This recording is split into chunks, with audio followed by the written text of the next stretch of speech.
Cuando hablamos de fiscalidad y de impuestos, hay una persona con la que no solamente hay que hablar, sino que es absolutamente esencial tener una conversación. Es el autor de Impuestos o Libertad y además expresidente de la SEPI y exdirector general de la Agencia Tributaria. Mi buen amigo Ignacio Ruiz Jarabo, ¿cómo estás? Muy bien, Daniel, buenos días. Encantado de estar con vosotros otra vez. Qué gusto que estés aquí y me gustaría que comentásemos dos cosas, ¿no? Venga. Pero vamos a empezar por esta polémica que se ha generado en España sobre si los españoles, un salario medio, mediano, paga un 50% de impuestos o no. Hemos visto un ataque brutal por parte de todo este grupo de economistas cercanos al gobierno diciendo que un salario mediano en España no paga esa cantidad de impuestos. Tú, que lo has analizado bien, explícanos todos los impuestos que paga un salario mediano y hasta dónde llega. Bueno, fíjate, por supuesto que sí se llega a pagar el 50%. De entrada, se ha popularizado hace unos años el cálculo del Día de la Liberación Fiscal. Sí. Entre otras cosas, la Fundación Civismo lo suele publicar año a año, ¿no? Y con pequeñas oscilaciones suele ser a primeros de julio. Es decir, es el día en que el conjunto de los españoles dejamos de trabajar para el Estado y empezamos a tener la renta libre de impuestos. Si es a primeros de julio, quiere decir que como media, los españoles efectivamente sufrimos el acoso del Estado en más de un 50%. Pero bueno, a un análisis más individualizado. De entrada, aunque no sea efectivamente retribuciones medias, la tarifa máxima del impuesto en Cataluña, por ejemplo, llega al 53%. En el IRPF. El IRPF, perdón. En la Valencia de Ximo Puig era el 54%. Es decir, que por supuesto que se paga más del 50% solo en el IRPF. Pero bueno, vamos a lo que tú decías, Daniel, a un sueldo más medio, más común. Y vamos a fijarnos en una cifra redonda que sean 50.000 euros. Vamos a imaginar un español que tiene un sueldo de 50.000 euros íntegro. Bueno, es un buen sueldo, pero evidentemente no es un rico, ni un muy rico, claro, ni un todopoderoso. Bien, pues de entrada de esa retribución se le quitarán 3.300 euros por seguridad social. Bien, a continuación, por tanto, le queda ya una renta después de pagar la seguridad social de 46.700. Y entonces ya llega el IRPF, que con esos importes, el tipo medio, sumando tarifa estatal y autonómica, digo el tipo medio por lo que he dicho antes. El tipo medio, claro, porque es progresivo, sí, efectivamente, y diferenciando, pensando que la tarifa autonómica fuera igual que la estatal. Claro, hay diferencias. En Madrid es mucho más baja, en Cataluña es mucho más alta. Pero bueno, el tipo medio en esa tarifa, con la hipótesis de que la autonómica replica a la estatal, sería el 29%, con lo cual serían 14.000 euros lo que pagaría en IRPF. 46.700 menos 14.000, ya estamos en 32.700. Pero lo que le queda después de pagar Seguridad Social y IRPF no está libre de impuestos, porque cada vez que consuma tendrá que pagar el IVA o los impuestos especiales, según lo que consuma. Bueno, considerando un tipo medio del 14-15%, que no es exagerado, estaría pagando ahí 5.700 euros. Ya le quedan solo 27.000, que es muy poquito más del 50% de sus ingresos. Pero claro, es que luego llegan los tributos municipales, entre otros el IBI, y luego llegan los autonómicos. Por ejemplo, en Madrid no hay ningún tributo autonómico, pero en Cataluña hay 15. Con lo cual, al final, efectivamente, estamos en el 50% de pagos al Estado si tienes un sueldo de 50.000 euros y en condiciones normales, como si te ocurra adquirir una vivienda o vender una que tuvieras antes. Entonces ya empiezas a pagar muchos más impuestos por las ganancias patrimoniales, etcétera, ¿no? Por tanto, sí, claro que sí, un sueldo medio en este país le es detraído el 50%. Claro. Y además, si vamos a un salario de 23.000, 24.000, haces el mismo cálculo. Y en medio del 50 sería el 40, Daniel. Pues sería el 40, no, y además voy a ser ligeramente crítico porque dices, me has dado toda esa lista de impuestos correctamente, pero es que nos faltan el impuesto al CO2, el impuesto a la electricidad, el impuesto a los hidrocarburos, el impuesto a los seguros que pagamos todos, el impuesto a cualquier forma de ahorro, etcétera. Al plástico. Al plástico, o sea, claro, que lo importante es demostrarle a la gente que no es que el cálculo sea exagerado en cuanto a pagar impuestos, sino que es conservador. Y fíjate que hemos llegado sin rompernos la cabeza a ese 50%. Es absolutamente aberrante que en España se haya generado ya hasta el debate. Bueno, yo tengo una cuenta, no sé si lo sabes, una cuenta en Twitter en español y una en inglés, ¿vale? Sí.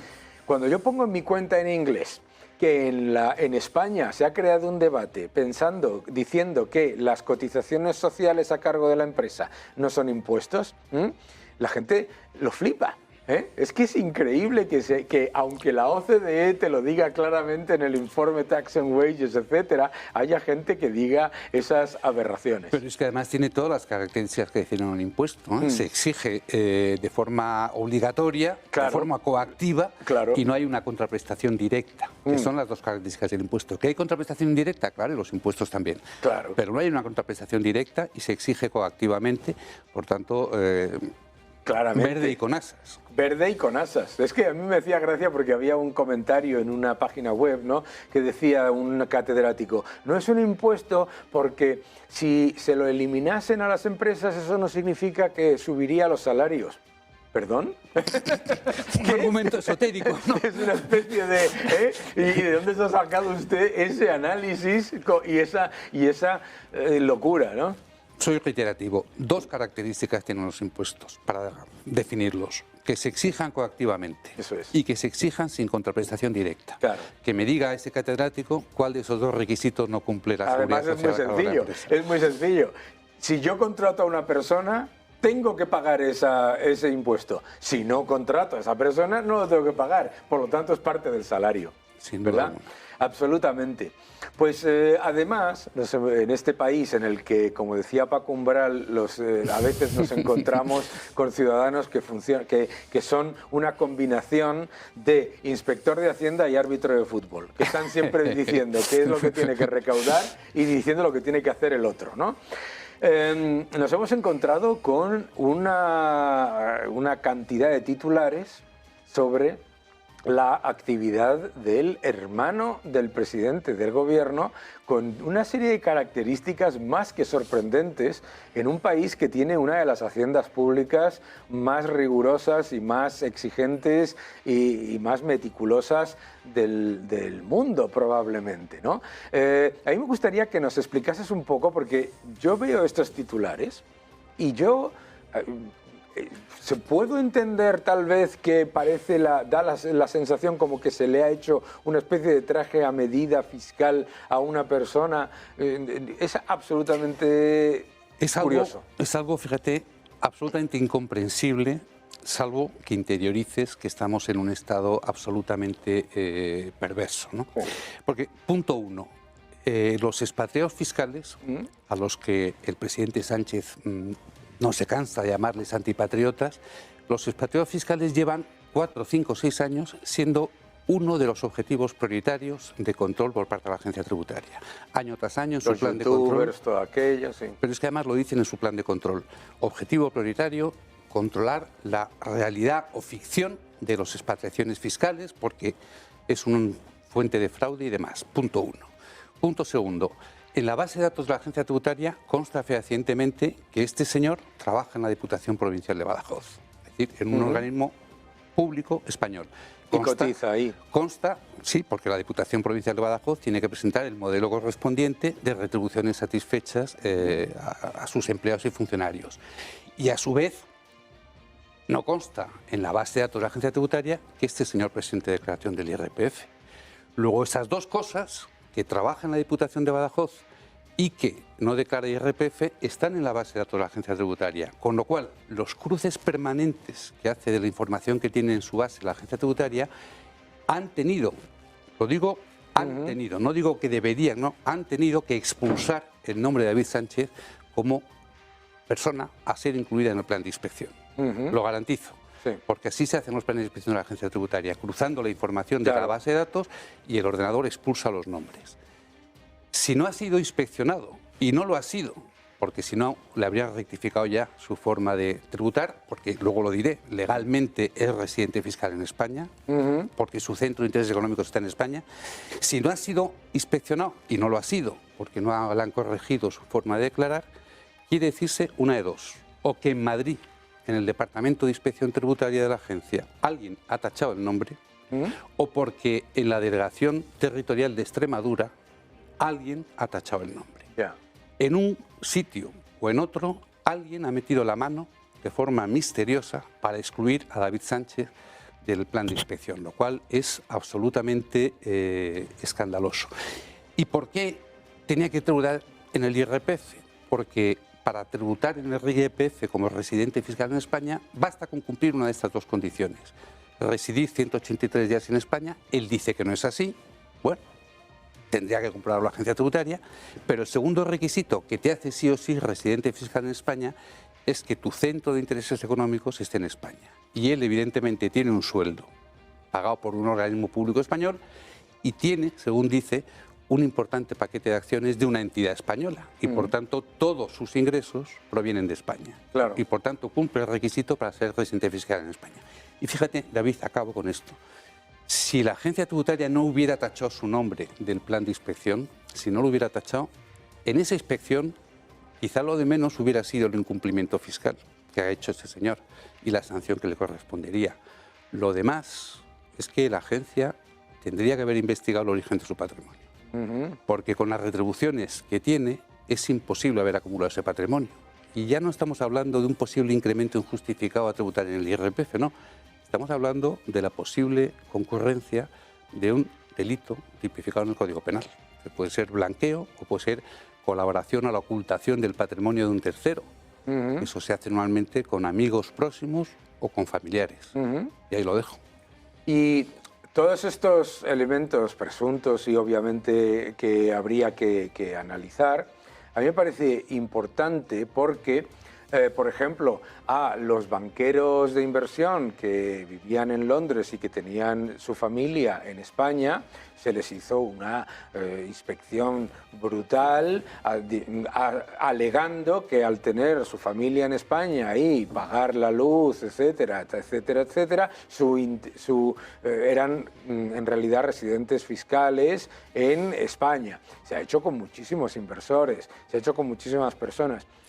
Y un caso muy reciente, muy mediático, Shakira. A Shakira se le acusa de delito fiscal por decir que no residía, por decir que sí residía en España cuando ella no lo declaraba. Y en el proceso de comprobación, la agencia tributaria llevó 100 pruebas testificales. 100. Eran el pescadero de la esquina, el carnicero de enfrente, la peluquera de la peluquería, la mercería, es decir, todas las pruebas testificales eran de candidatos posibles a ser inspeccionados por la agencia tributaria. Que cuando se le pregunta, ¿venía por aquí con frecuentemente Shakira? Sí. Sí, claro. A comprar el pescado. Claro, claro. Shakira. Claro, claro. ¿Eh?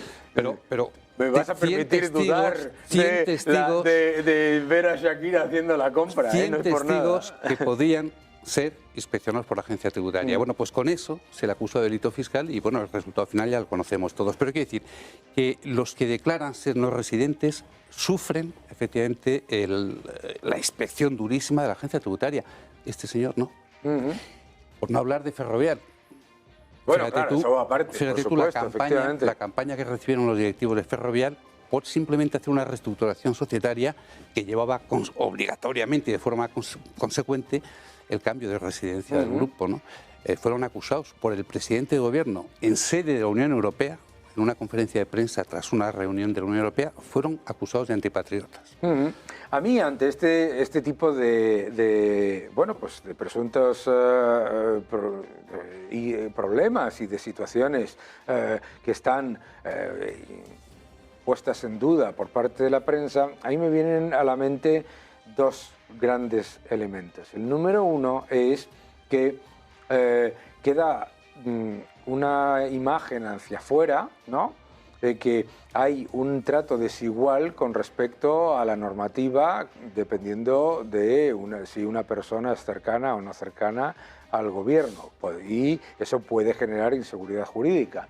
Y después que estos presuntos casos, además, incluyen una constante idea hacia el contribuyente de que no merece la pena llevar a cabo una actividad en España porque te vas a encontrar con un ataque absoluto, que es, volviendo al tema de lo que hablabas de Shakira, y por el otro lado, con desigualdad ante la ley y mayor inseguridad jurídica. A mí estos presuntos casos, la verdad es que me preocupan mucho desde el punto de vista, digamos, general.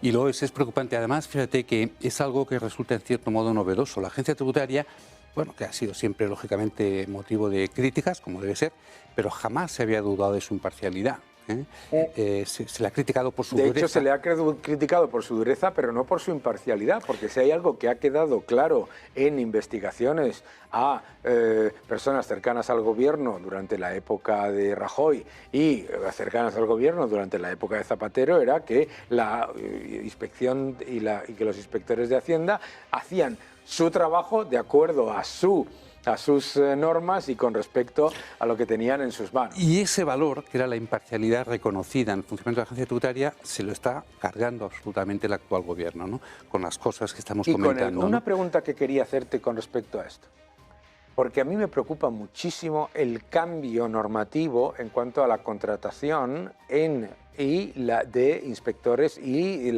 cómo se llega a ser inspector de Hacienda. O sea, estamos en una institución en la que había una claridad absoluta y unos elementos de transparencia muy claros. Cumpliendo los requisitos de mérito y capacidad que dice la Constitución, ¿no? Yo he sido 4 o 5 años presidente del Tribunal de Selección de Inspectores y conozco, primero pasé a la oposición y luego seleccioné durante 5 años a los que querían ser. Conozco perfectamente que es durísima y que el mérito y capacidad estaban ahí presentes, ¿no?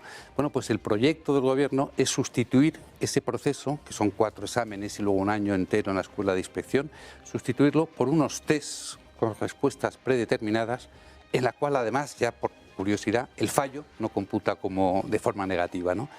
Se quieren seleccionar así los inspectores de Hacienda, pero es que es más, es que hace 20 días se ha publicado un orden ministerial por el cual, no contentos con eso, no contentos con repartir carnes de inspectores, poco menos que a quien quieran, ahora pretenden que los puestos de subdirector general en el Ministerio de Hacienda, en toda la administración pública, se puedan ocupar por personas que no sean funcionarios.